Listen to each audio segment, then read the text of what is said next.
I want you to picture something. You spent 22 years building a life with someone. You gave them your loyalty, your strategy, your sweat.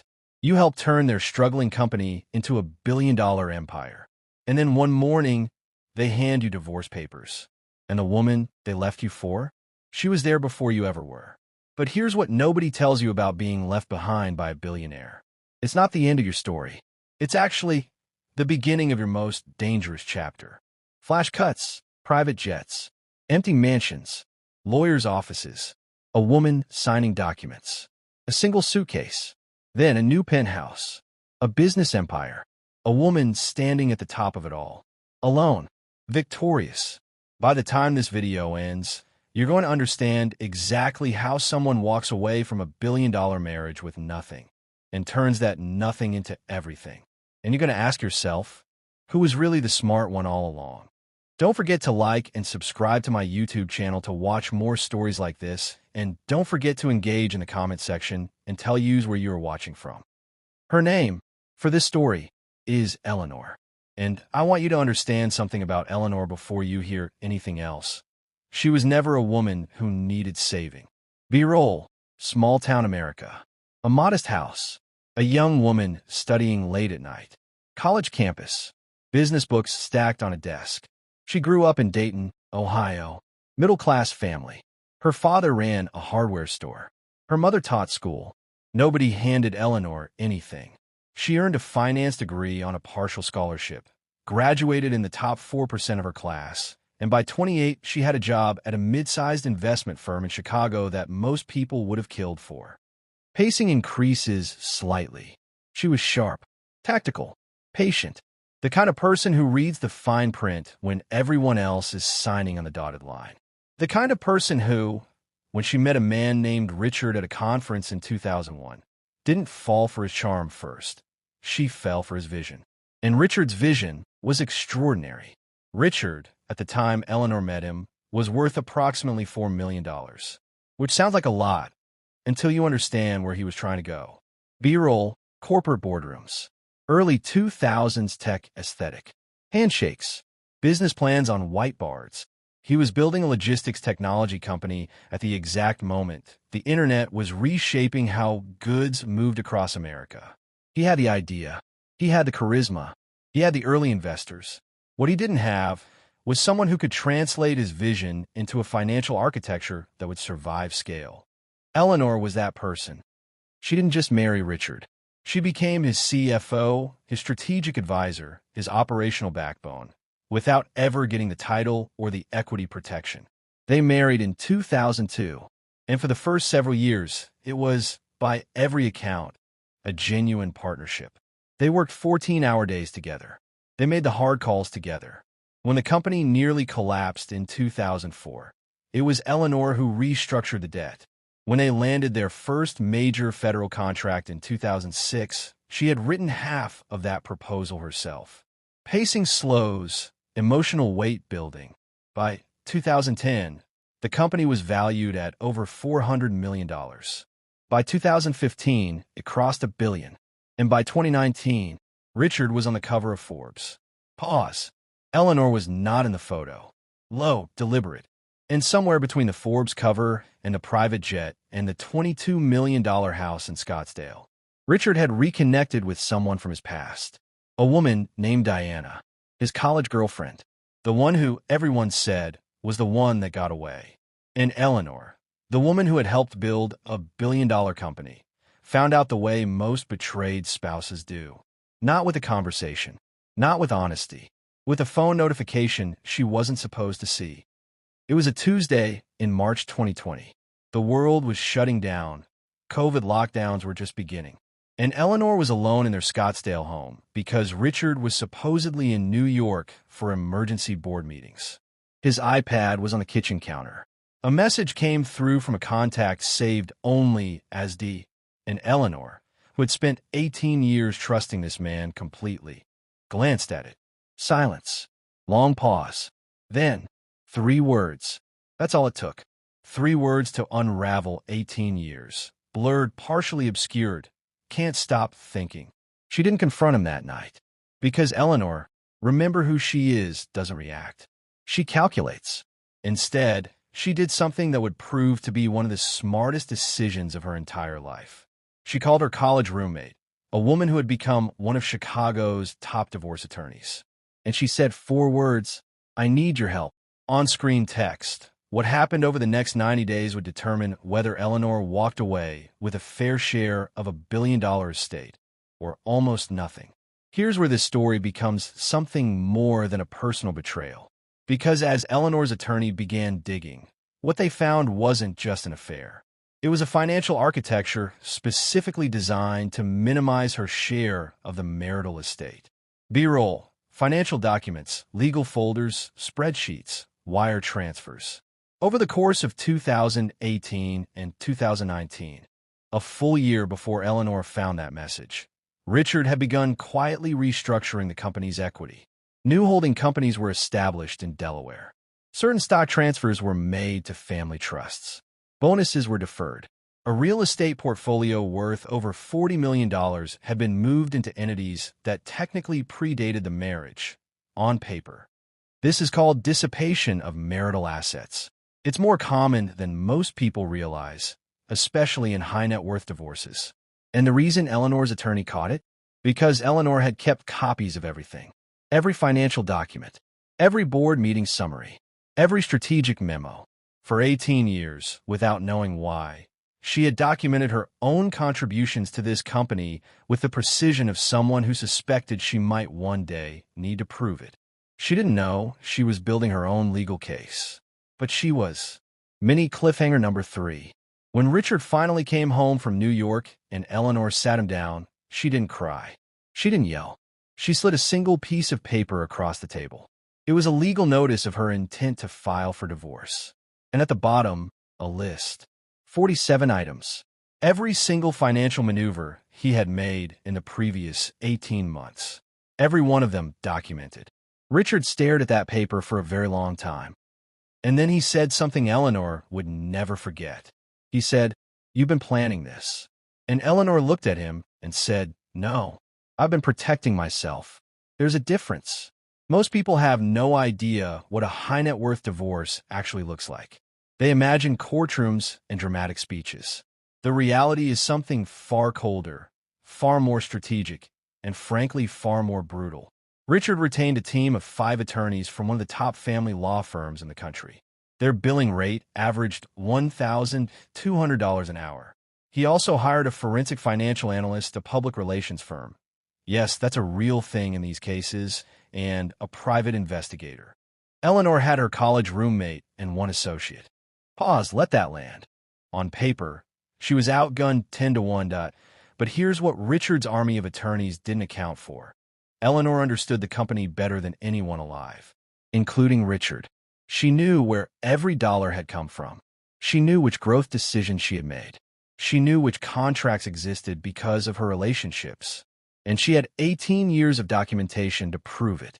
Her attorney filed for a dissipation of marital assets claim, essentially arguing that Richard had deliberately hidden and moved marital wealth in anticipation of divorce. This is a serious allegation. If proven, courts can award the disadvantaged spouse a larger share of the estate as a penalty. They also filed a claim recognizing Eleanor as a de facto business partner, arguing that her uncompensated strategic contributions to the company represented a form of marital labor that entitled her to a greater equity stake than a simple 50-50 split of current documented assets would suggest. This legal theory, economic partnership doctrine, has been used successfully in several states. Arizona, where they lived, has community property laws that would work in Eleanor's favor. Mini cliffhanger number 4. Richard's team made their first major move 6 weeks into the proceedings, and it was designed to do one thing: break Eleanor financially before the case ever went to trial.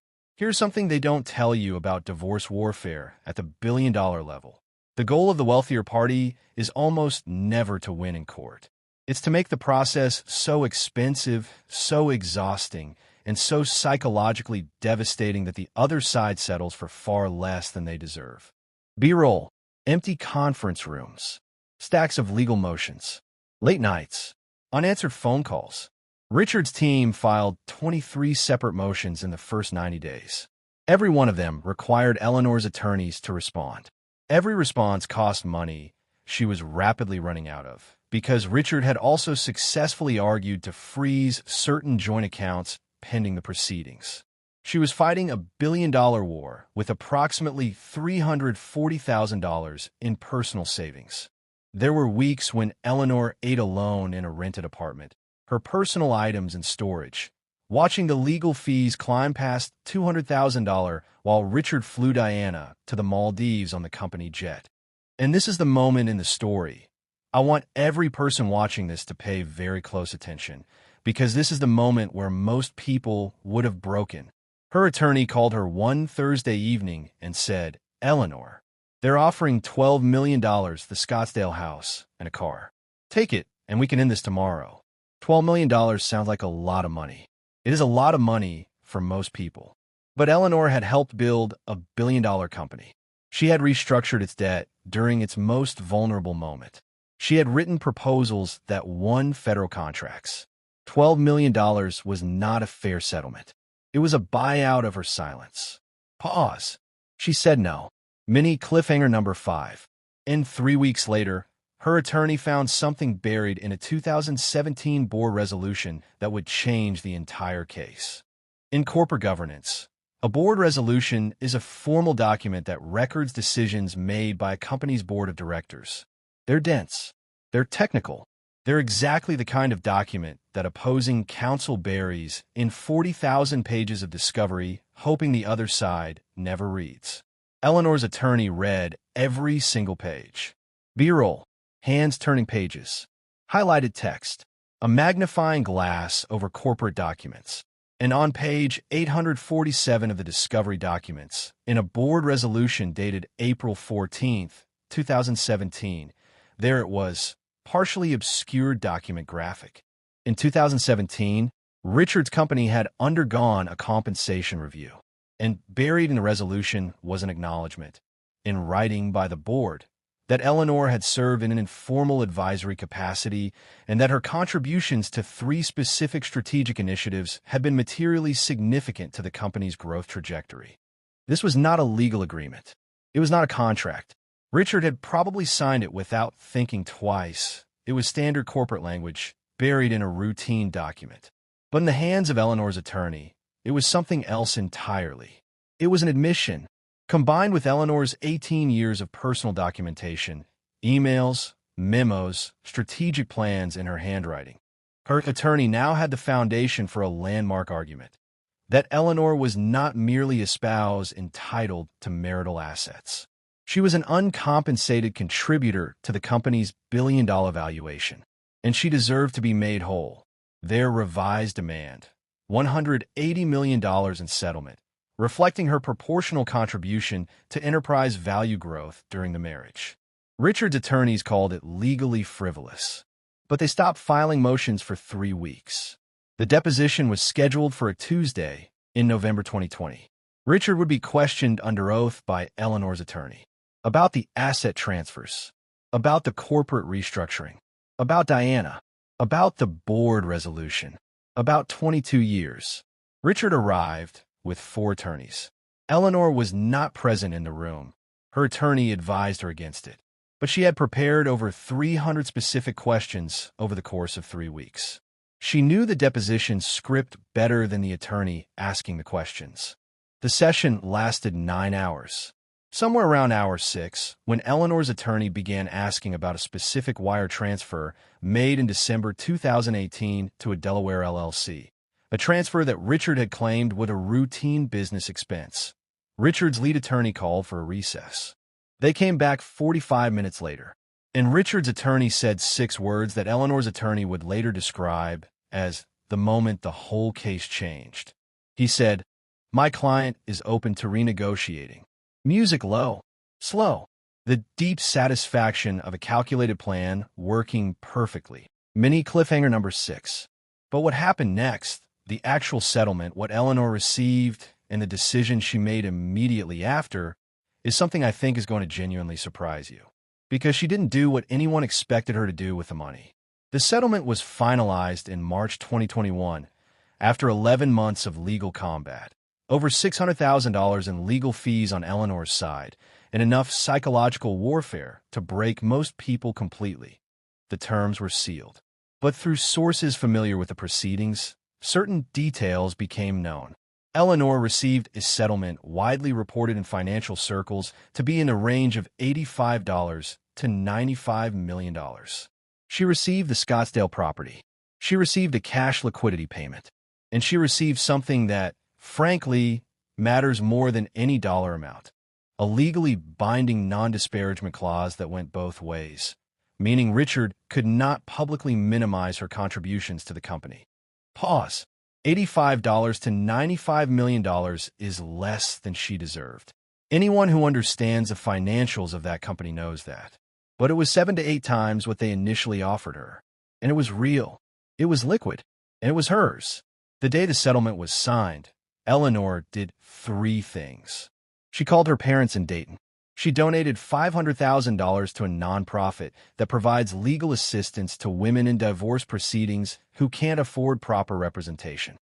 And then she opened a notebook, a plain, black composition notebook, and she wrote at the top of the first page, "I am starting over. I am 47 years old. I have $87 million and no identity outside of a marriage that no longer exists." The question is, who am I without Richard? Let's find out. Here's something almost nobody talks about when they discuss wealth rebuilding after major life disruption. The psychological work that has to come before the financial work. Eleanor did not immediately start a company. She did not go to Wall Street. She did not appear on any podcast. She took 90 days. She called it her decompression period, and she did almost nothing that could be described as productive in any conventional sense. B-roll, morning walks, books on tables, coffee, silence, therapy, long phone calls with friends. She worked with a therapist twice a week. She read. She traveled to 3 places she had always wanted to go, but Richard had no interest in. She called old friends she had lost touch with during the years of building an empire with someone who never publicly acknowledged a role in it.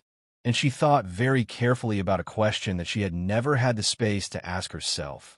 What would I build if I were building it entirely for myself? This is not a small question.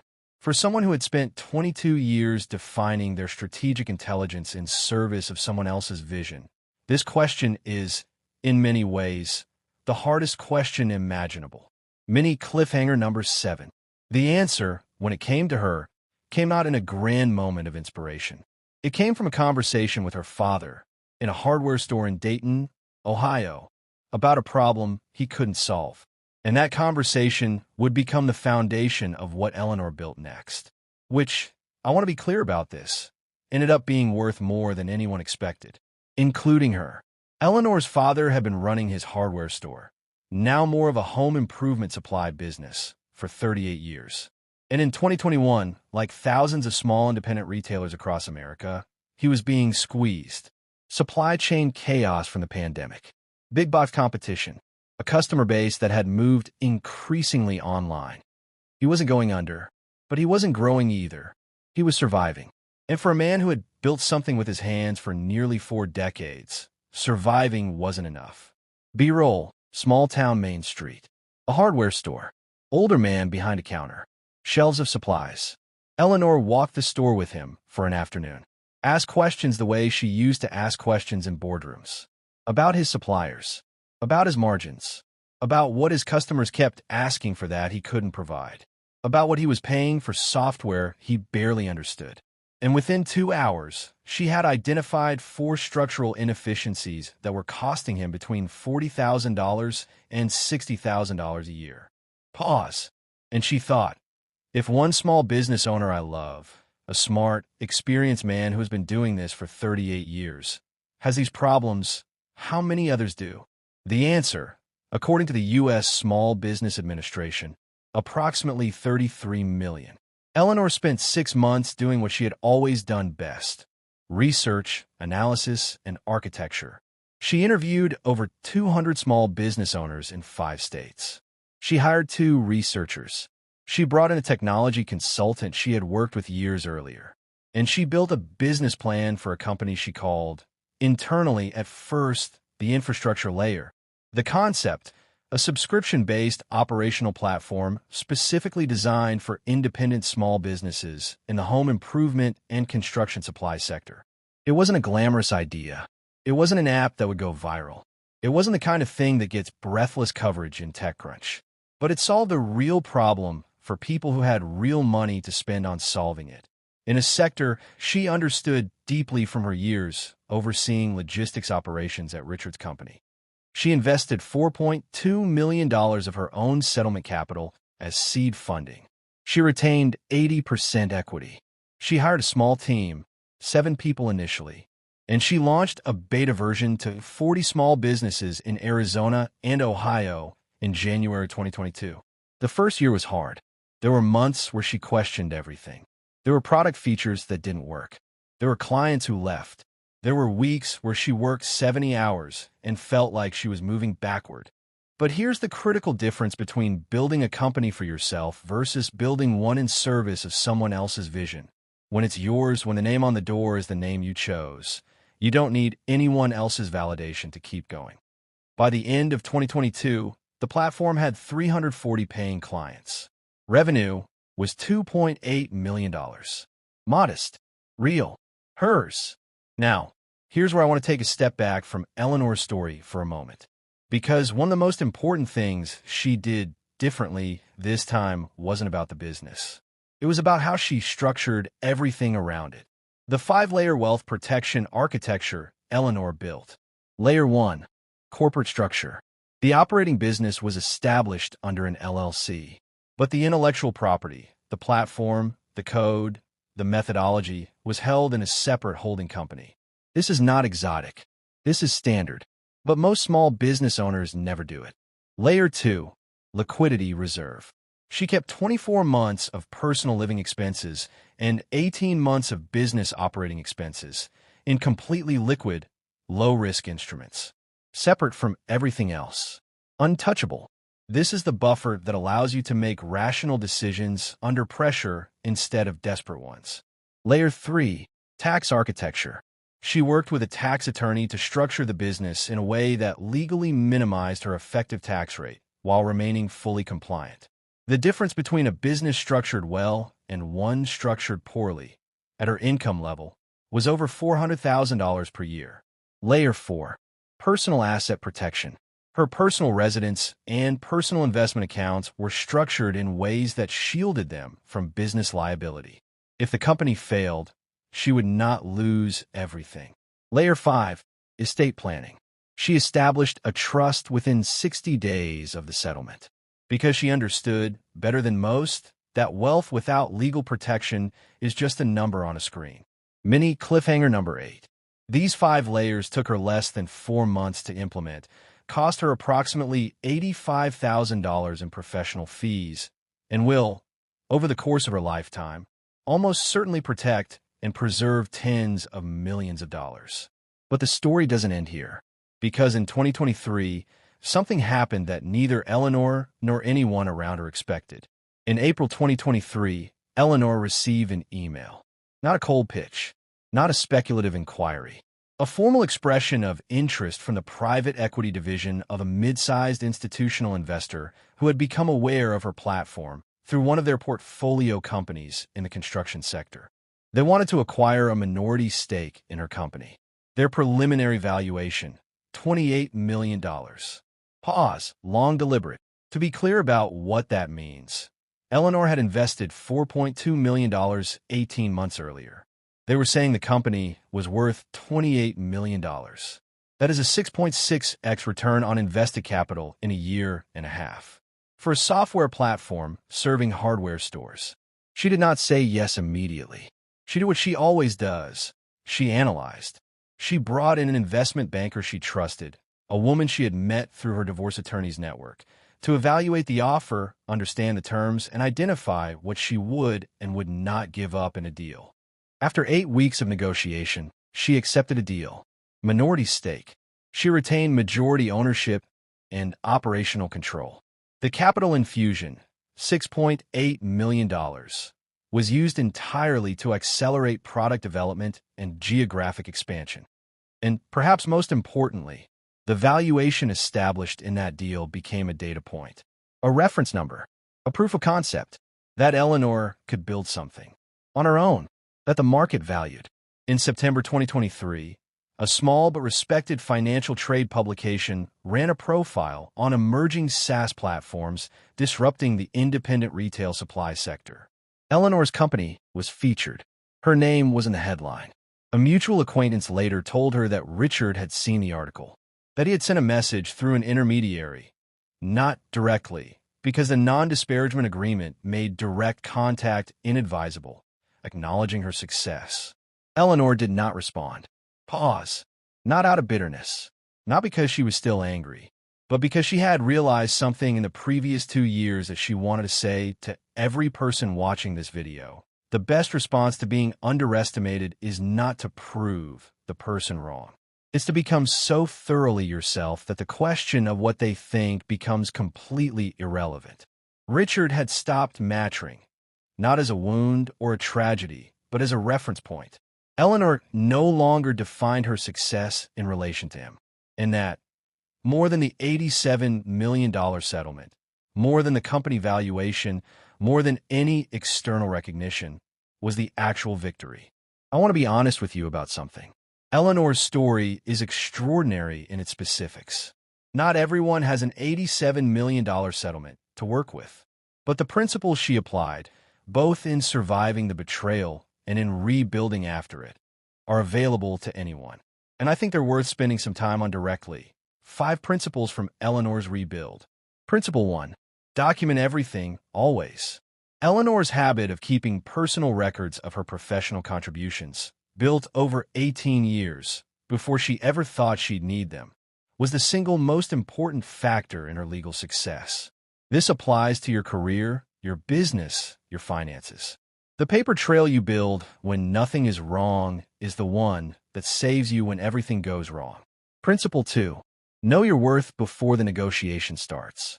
Eleanor's attorney's ability to argue a $180 million initial claim was only possible because Eleanor could specifically enumerate her contributions. Most people undersell themselves in negotiations, personal, professional, financial, because they haven't done the work of quantifying what they actually bring to the table. Do that work now, not when you need it. Principle 3. The 90-day decompression is not a luxury. It's a necessity. The instinct after any major loss or disruption is to move fast, to prove yourself, to replace what was lost as quickly as possible. This almost always leads to bad decisions. The space Eleanor created between loss and rebuild is what allowed her to make a clear-eyed, values-aligned business decision instead of a reactive one. Principle 4. Build the legal and financial architecture before you build the business.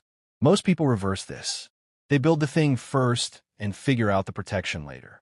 Eleanor's 5-layer protection structure, built before the company had meaningful revenue, is the reason a bad quarter or a difficult client could never threaten everything she had worked to rebuild. Principle 5.